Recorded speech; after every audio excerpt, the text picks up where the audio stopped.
Mobile addiction. அது ஏன் எல்லாருக்கும் மொபைலுக்கு இவ்வளோ அடிக்ட் ஆகுறாங்கன்றதுக்காக டாப் 5 சைக்காலஜிக்கல் ரீசன்ஸ்ல ஃபர்ஸ்ட் எபிசோட்ல பார்த்திருந்தோம். இந்த வீடியோல அதுக்கான செகண்ட் ரீசன் என்னன்னு ப்ரோட்ட கேட்டு தெரிஞ்சுக்க போறோம். ப்ரோ, அதுக்கான செகண்ட் ரீசன் என்ன ப்ரோ? இன்டர்மிட்டன்ட் ரீஎன்ஃபோர்ஸ்மென்ட். அப்படின்னா என்னது ப்ரோ? அதாவது இப்போ நம்ம பொதுவாக மொபைல் யூஸ் பண்ணும்போது நிறைய வீடியோஸ் பார்ப்போம், நிறைய நோட்டிஃபிகேஷன் வரும்.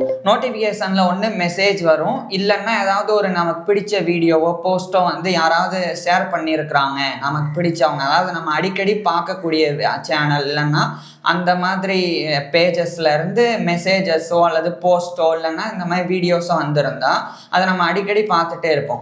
இப்போ சில நேரங்களில் சில நோட்டிஃபிகேஷன் நமக்கு பிடிக்காதது வந்திருக்கும். ஆனால் நம்ம வேலையில் இன்வால்மெண்ட்டாக இருக்கும்போது அந்த நோட்டிஃபிகேஷன் வந்தோடனே நம்ம மனசு எப்படி இயங்கும்னா நமக்கு பிடிச்சது ஏதாவது வந்திருக்கும், பிடிச்ச சேனல்ல இருந்து ஏதாச்சும் வீடியோஸ் வந்திருக்குமோ இல்லை நமக்கு பிடிச்சவங்ககிட்ட இருந்து மெசேஜ் வந்திருக்கும் பார்ப்போம். அப்படி போய் பார்க்கும்போது அதுக்கு மாறா சும்மா ஒரு கம்பெனி மெசேஜோ அல்லது பிடிக்காத வீடியோவோட நோட்டிபிகேஷன் வந்திருந்ததுன்னா நம்ம ஏமாற்றம் அடைவோம். இப்ப இதுவே 2-3 தடவை தொடர்ச்சியா நடக்கும்போது நம்ம முழுசா ஏமாந்து இனிமே நோட்டிபிகேஷனே எடுக்க வேணாம், எது வந்தாலும் வேலையில கான்சென்ட்ரேட் பண்ணுவோம், கொஞ்ச நேரத்துக்கு போனை தள்ளி வைப்போம் அப்படி நினைச்சிட்டு நம்ம வேலையை முடிச்சுட்டு பார்க்கும்போது பார்த்தா இம்பார்ட்டன்டான வீடியோவோ ஏதோ ஒரு அப்டேட்டோ இல்லைன்னா ஏதோ ஒரு மெசேஜோ நமக்கு பிடிச்சவங்ககிட்ட இருந்து வந்திருக்கும். அப்ப நம்ம மனசு என்ன நினைக்க ஆரம்பிச்சிடும்னா அப்ப நம்ம மிஸ் பண்ணிட்டோம் ஏதோ ஒரு விஷயத்த அப்படின்னு சொல்லி யோசிக்க ஆரம்பிச்சிடும். அது மட்டும் இல்லாம நம்ம மூளை அதுக்கு அடாப்ட் ஆயிரும். அதாவது நிறைய நமக்கு பிடிக்காதது வரும், அதுக்கிடையில பிடிச்சதும் வரும் அப்படின்னு சொல்லி நம்மளுடைய மூளையில அது பதிவாக ஆரம்பிச்சிடும்.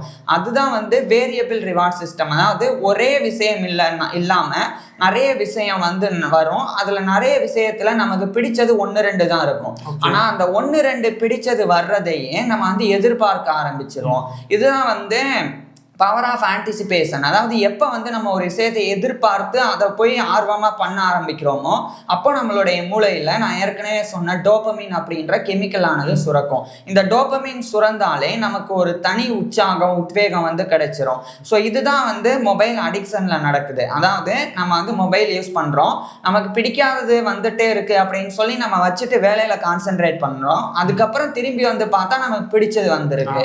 அதனால அப்போ நமக்கு பிடிச்சதும் ஊடல வரும் அப்படின்ற அந்த ஒரு எண்ணம் வர ஆரம்பிச்சிடும். அப்பப்போ மொபைலை எடுத்து பார்த்துக்கிட்டே இருக்கும். அது மட்டும் இல்லாம மொபைலை பொறுத்த வரைக்கும் இன்ஃபினிட் ஸ்க்ரோலிங், அதாவது நம்ம ஸ்க்ரோல் பண்ணிட்டே இருந்தா ஒரு முடிவே கிடையாது.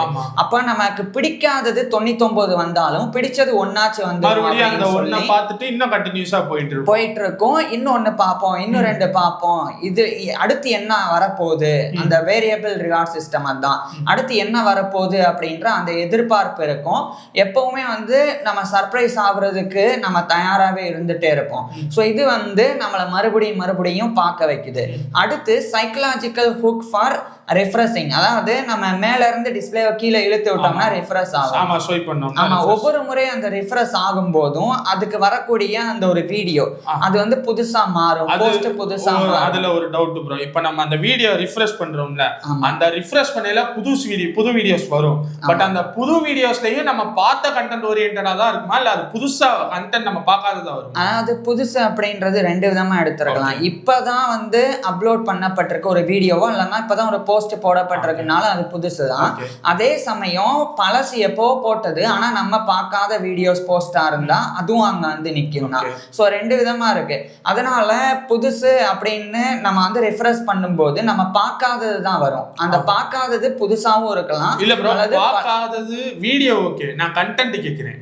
கண்டென்ட் நம்ம ஓரியன்ட் தான். இப்போ குக்கிங் நம்ம பாக்குறோம், ஓகேவா? குக்கிங் ரிலேட்டடாவே வரும். குக்கிங்ல நம்ம ரிஃப்ரெஷ் பண்ணல, அந்த ரிஃப்ரெஷ் பண்ணலயே குக்கிங்ல புது வீடியோஸ் வருமா, இல்ல புதுசா குக்கிங்க விட்டு வெளிய போய் குக்கிங்க விட்டு வெளியே வராது, குக்கிங்லயே உங்களுக்கு வரும். எப்ப குக்கிங்க விட்டு வெளியே வரும்னா நீங்க ஸ்க்ரோல் பண்ணி பார்த்துட்டே இருக்கும்போது அடிக்கடி நீங்க பார்க்கக்கூடிய குக்கிங்க இப்ப அதிகமா ஸ்வைப் பண்ண ஆரம்பிச்சிட்டீங்க பிடிக்காம.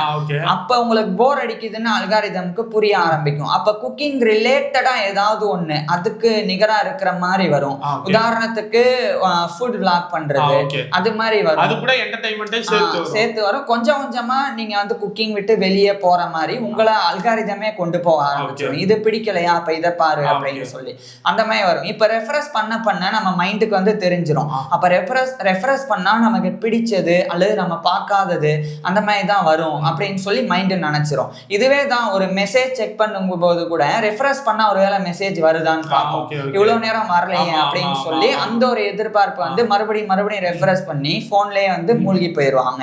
இன்னொன்னு ரொம்ப முக்கியமானது என்னன்னா ஃபியர் ஆஃப் மிஸ்ஸிங் அவுட். இது வந்து ஃபோமோ அப்படின்னு சொல்லுவாங்க. அப்படின்னா என்னன்னா இப்ப நம்ம வேலையில மூழ்கி இருக்கும் போது ஏதாவது ஒரு நோட்டிபிகேஷன் வரும்போது நமக்கு பிடிச்சதை நம்ம பார்க்காம விட்டுருவோமோ, நம்ம ரொம்ப நெருக்கமானவங்க மெசேஜ் பண்ணி நம்ம வந்து கவனிக்காம விட்டுட்டு அதுக்கப்புறம் போய் சந்தேகம்ன்றத விட அடுத்து போய் பார்க்கும்போது ஐயோ நம்ம மிஸ் பண்ணிட்டோமே, அப்பவே மெசேஜ் பண்ணது அட்டன் பண்ணியிருந்தா நம்மளும் திருப்பி மெசேஜ் பண்ணியிருந்தா கொஞ்ச நேரம் பேசி இருக்கலாமே அப்படி தோண ஆரம்பிக்கும். அதே மாதிரி தான் உங்களுடைய ஃப்ரெண்ட் யாராவது வந்து ஒரு புது அப்டேட்டை வந்து சொன்னா உனக்கு தெரியாதா அப்படின்னு கேட்கும்போது ஒருவேளை நம்ம நோட்டிபிகேஷன் வரும்போது பார்த்துருக்கலாம் போல, பார்க்காம விட்டனால இந்த அப்டேட்லாம் நமக்கு தெரியல. ஸோ இது வந்து ஃபியர் ஆஃப் மிஸ்ஸிங் அவுட். ஒரு விஷயத்தை நம்ம இழந்துருவோமா அப்படின்னு அந்த ஒரு பயத்தை உங்க மூளை உங்களுக்கு காட்டியே மறுபடியும் உங்களை மொபைலை கையில எடுக்க வச்சிரும். ஸோ இதுதான் வந்து நான் சொல்லிட்டு இருந்தேன் அந்த இன்டர்மிட்டன்ட் ரீஎன்ஃபோர்ஸ்மெண்ட் அப்படின்றது. இது ஒரு வகையான கேம்பிளிங் எஃபெக்ட் அப்படின்னு சொல்லலாம்.